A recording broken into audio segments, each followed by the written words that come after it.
Assalamualaikum warahmatullahi wabarakatuh. Eh, kita bertemu lagi di pertemuan kita yang kedua, kemarin di kelas, sekarang kita lewat daring gitu ya. Nah, kemarin kita bertemu di semester kemarin tentang administrasi pendidikan, sekarang adalah supervisi pendidikan.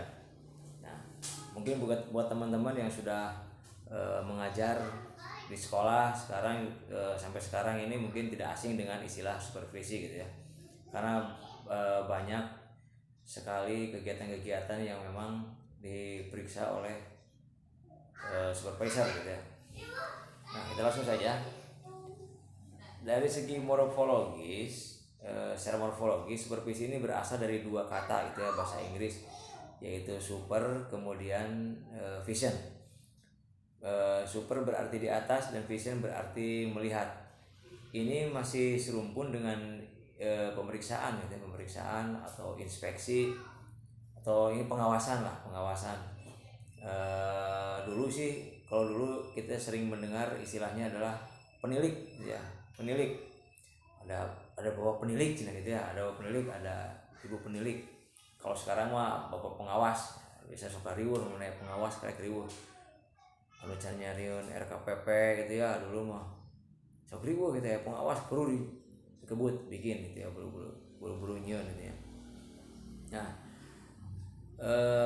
dalam hal ini pengawasan ini dilakukan oleh atasan ya, atau orang yang berposisi di atas, misalnya pimpinan-pimpinan terkait dengan tugas-tugas yang terjadi di bawahnya gitu ya.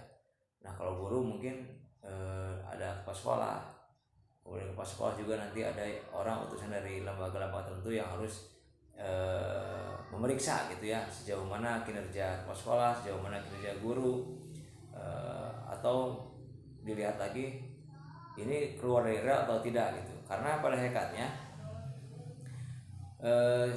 supervisi ini kegiatan yang sifatnya lebih manusiawi gitu ya, tidak memeriksa, jadi tidak mencari-cari kesalahan, tetapi anggar kan sok sieun gitu ya, mulai pengawas itu sieun sieun kumaha itu sieun kumaha ya, padahal mah harusnya emang tidak mencari kesalahan. Ini justru para pengawas ini dia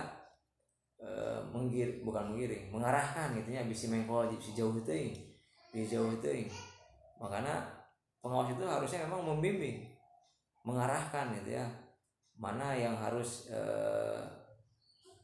dilakukan atau yang tidak gitu ya. Selanjutnya kegiatan supervisi ini intinya lebih ke unsur pembinaan. Agar apa? Ini pekerjaan yang sedang disupervisi dapat diketahui kekurangannya gitu ya. Jadi tidak hanya yang saya bilang tadi, tidak hanya mencari kesalahan saja gitu ya. Selanjutnya ini adalah pendapat dari beberapa ahli gitu ya. Ini pertama menurut Glickman. Sebetulnya banyak, tapi saya hanya mengambil dua saja. Supervisi akademik yaitu sebuah rangkaian kegiatan membantu guru mengembangkan kemampuannya mengelola proses pembelajaran demi pencapaian tujuan pembelajaran. Lihat di sini. Sebuah rangkaian kegiatan membantu guru mengembangkan kemampuannya mengelola proses pembelajaran demi pencapaian tujuan pembelajaran. Jadi dia tidak memeriksa gitu ya, tidak mencari kesalahan, tapi dia membimbing, lebih karena membimbing gitu ya. Kita lihat lagi yang Adam Endiki gitu ya. Supervisi adalah program yang terencana untuk memperbaiki pengajaran. Kemudian inti dari program supervisi pada hakikatnya adalah untuk memperbaiki hal belajar dan mengajar. Program itu dapat berhasil apabila supervisor memiliki keterampilan dan cara kerja yang efisien dalam bekerjasama dengan orang lain. Artinya apa? Artinya bahwa kegiatan supervisi ini lebih ke pembinaan ya. Kemudian tidak ujuk-ujuk datang kemudian membina, tidak, tetapi ada rangkaian yang harus dilewati gitu ya. Karena yang saya tahu itu bahwa pengawas itu juga ada pelatihannya, tidak ujuk-ujuk ditunjuk jadi pengawas, tidak. Ada pelatihannya. Bagaimana dia bisa membuat sebuah program yang terencana ini tadi ya, program yang terencana yang ini nih, untuk memperbaiki pengajaran. Jadi memang orang-orang yang terpilih dites gitu ya, dites. Tidak semata-mata saya daftar di pengawas, tidak. Tetapi ternyata itu ada tesnya itu, dan tidak mudah. Tidak mudah. Mungkin dari beberapa ribu yang diambil hanya berapa saja gitu ya, hanya diambil berapa saja. Selanjutnya, bahwa supervisi akademik adalah serangkaian kegiatan yang direncanakan oleh supervisor untuk memperbaiki pengelolaan pembelajaran sehingga diperoleh pembelajaran yang maksimal dengan cara menilai seluruh kegiatan pembelajaran terhadap guru yang disupervisi dan menilai perangkat pembelajaran yang dimilikinya sehingga guru tersebut menjadi lebih baik dan profesional di bidangnya. Nah, itu tadi ya menurut sesuai menurut ini siapa tadi, Adam Endiki. Jadi sebetulnya proses supervisi ini, proses dilakukan oleh supervisor ini itu hanya membina saja gitu ya, membina. Nanti biasanya para supervisor ini menilai perangkat pembelajaran yang dimiliki itu ya, yang dimiliki oleh guru. Kemudian nanti dilihat kemana nih arahnya nih gitu ya, kemana arahnya nih. Karena intinya nanti supervisor ini menginginkan tujuannya itu agar guru tersebut menjadi lebih baik dan profesional di bidangnya. Jadi tidak sembarangan ya. Kadang-kadang begini, karena saya juga pernah mengalami. Kadang-kadang mengajar itu begini, karena tidak ada panduan ya, tidak ada RPP. RPP sih ayah RPP, tapi ya asalnya aja ini RPP loh, misalnya ayah pengawas karek ini RPP gitu ya, buku RPP. Dan kita tidak memahami RPP, hanya garis besar saja, hanya garis besarnya mengunggulnya. Nah itu biasanya suka menawai gitu ya. Kadang-kadang juga ketika sekolahnya itu tidak kurang, ada yang gurunya sedikit ya. Saya sering melihat ada sekolah yang gurunya sedikit, kemudian dalam kasarnya begini lah, tidak dikelola dengan profesional. Guru-guru kayak nyen RPP itu RPP oke ya semuanya dia aja gitu ya. Kadang-kadang disami jeung batur gitu ya. Sedangkan ini kan pendidikan kita itu kan mengacu pada kurikulum. Nah nanti itu tugas supervisor yang ngalang penggena supervisor lah itu istilahnya gitu ya. Nah selanjutnya, bahwa tugas supervisor ini memang bukan mencari-cari kesalahan. Ini lebih banyak mengandung unsur pembinaan. Jadi selama ini memang kita salah kaprah gitu ya, seolah-olah supervisor ini ditakuti karena akan mencari kesalahan. Ya masalah orang dicarikan gitu ya. Karena memang bentuk pembinaan itu salah satunya itu yang pasti kita kena kena teguran gitu ya, kena teguran. Sebetulnya tidak usah takut, asalkan guru-guru ini mau terbuka dengan supervisor. Insya Allah supervisor juga akan memberikan pengarahan gitu ya. Tetapi kan selama ini seolah-olah begini, guru itu nilai supervisor itu siun gitu ya, siun. Dan kemudian supervisor juga kelihatannya merasa dia diperlukan, merasa sok seenak lah gitu ya, sok aja cina si bapak itu masih apa namanya pengawas itu macam ini hese cina segala gitu ya, soal dipersulit. Padahal mah semua asal terbuka, semuanya terbuka. Tetapi memang di kita sok asasiun gitu ya, mengadang supervisor pengawasnya sok asasiun karena merasa kita takut disalahkan. Padahal tidak mau disalahkan ya, udah bakal diberadakan ya, mau akan tapi dipecat ya pengawas ya gitu ya. Kita harusnya kalau kita mengikuti aturan-aturan atau kaidah-kaidah dalam dunia pendidikan, tentu kita tidak perlu takut dengan adanya pengawas.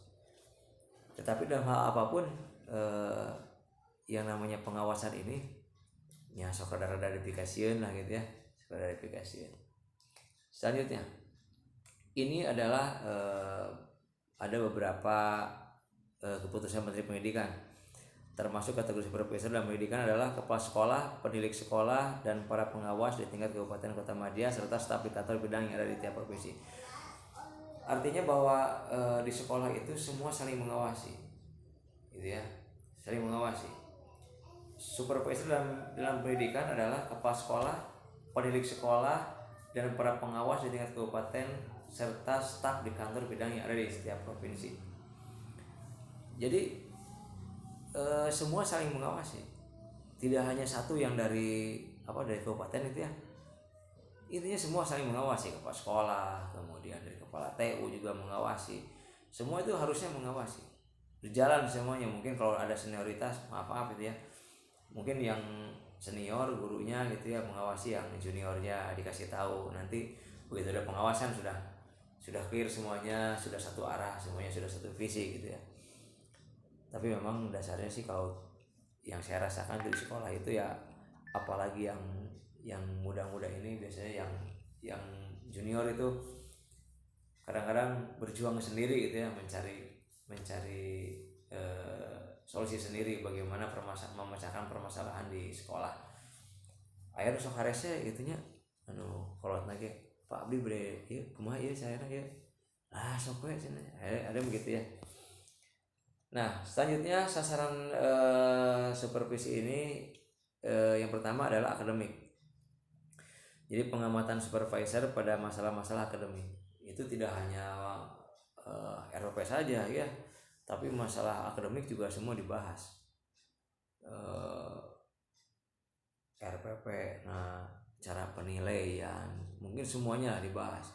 Selanjutnya administrasi, ada pengamatan supervisor pada aspek-aspek administrasi yang berfungsi sebagai pendukung dan pelancar terlaksananya pembelajaran. Administrasi pun sama, nanti diperiksa juga sama. Ada pembinaannya gitu ya, dibimbing. Coba dilihat administrasinya bagaimana sekolah ini gitu ya. Kemudian nanti dilihat lagi fasilitas sekolahnya seperti apa gitu ya. Yang terakhir ini lembaga pengamatan supervisor pada aspek yang berada di sekolah. Supervisi ini dimaksudkan untuk meningkatkan kinerja sekolah secara keseluruhan. Artinya jadi pengawasan oleh supervisor ini menyeluruh, dari mulai akademik, administrasi, serta lembaga, semuanya memang diperiksa harusnya. Jadi nantinya agar sekolah ini mencapai tujuannya, itu kan di sekolah itu punya visi dan misi ya. Nah itu yang nanti yang akan dikejarnya gitu. Nah ini sebetulnya tugas pengawas ini mengawasi bagaimana sekolah ini berjalan pada realnya, pada tujuan visi dan misinya gitu ya. Kemudian selanjutnya ini yang terakhir adalah fungsi supervisi. Fungsi supervisi ini yang pertama adalah meningkatkan mutu pembelajaran, ruang lingkupnya sempit, hanya tertuju pada aspek akademik. Yang kedua, memicu unsur yang terkait dengan pembelajaran, lebih dikenal dengan nama supervisi administrasi. Yang ketiga, menganalisis situasi belajar mengajar. Yang keempat, memberikan pengetahuan dan keterampilan pada setiap anggota staf. Nah,